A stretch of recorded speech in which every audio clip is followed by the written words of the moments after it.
वज़ीर-ए-आज़म मोहम्मद शहबाज शरीफ ने कहा है कि तुर्की और शाम के ज़िलज़िला मुतासिरीन के लिए इमदाद तयन शुदा वक्त में भेजी जाएगी।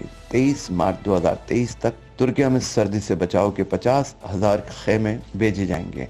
वज़ारत ख़ज़ाना का मुआशी मसाइल के बावजूद इमदादी सामान की पैदावार और तरसील के लिए दरकार वसाइल मुहैया करना काबिल तहसीन अमर है। वज़ीर-ए-आज़म शहबाज शरीफ की ज़ेर सदारत तुर्की और शाम में ज़िलज़िला मुतासिरीन के लिए खुसूसी तौर पर तैयार करदा खेमे और इमदादी अशिया की तरसील पर जायजा इजलास लाहौर में मुनक़िद हुआ। इजलास में वफाकी वज़ीर ख़ज़ाना इसहाक डार, वफाकी वज़ीर मनसूबाबंदी एहसन इकबाल, वज़ीर-ए-आज़म के मुआविन खुसूसी सैयद तारिक फातमी, तुर्किया में पाकिस्तान के सफ़ीर और दीगर आला हुक्काम ने शिरकत की। इजलास में चेयरमैन NDMA जनरल इनाम हैदर मलिक, वफाकी वज़ीर बराए प्लानिंग एंड डेवलपमेंट और तुर्की में पाकिस्तान के सफ़ीर ने ब्रीफिंग दी। इजलास को बताया गया कि रवा माह 23 मार्च तक तुर्की और शाम 34 परवाज़ें इमदादी सामान लेकर जाएंगी। इन परवाज़ों में 50,000 सर्दी से बचाव के खेमे, 38,000 कंबल तुर्किया और 22,000 कंबल और 10,000 राशन के पैकेट शाम भेजे जाएंगे। इजलास को मजीद बताया गया कि आज 2 माल बरदार तैयार है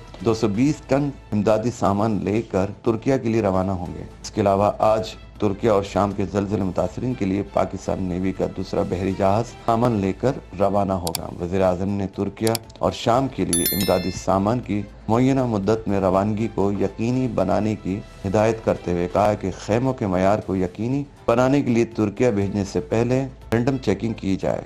मज़ीद वीडियोस देखने के लिए हमारी वीडियो को लाइक करें, सब्सक्राइब करें और बेल आइकन को जरूर क्लिक करें ताकि आने वाली वीडियो आप तक बआसानी पहुंच सके।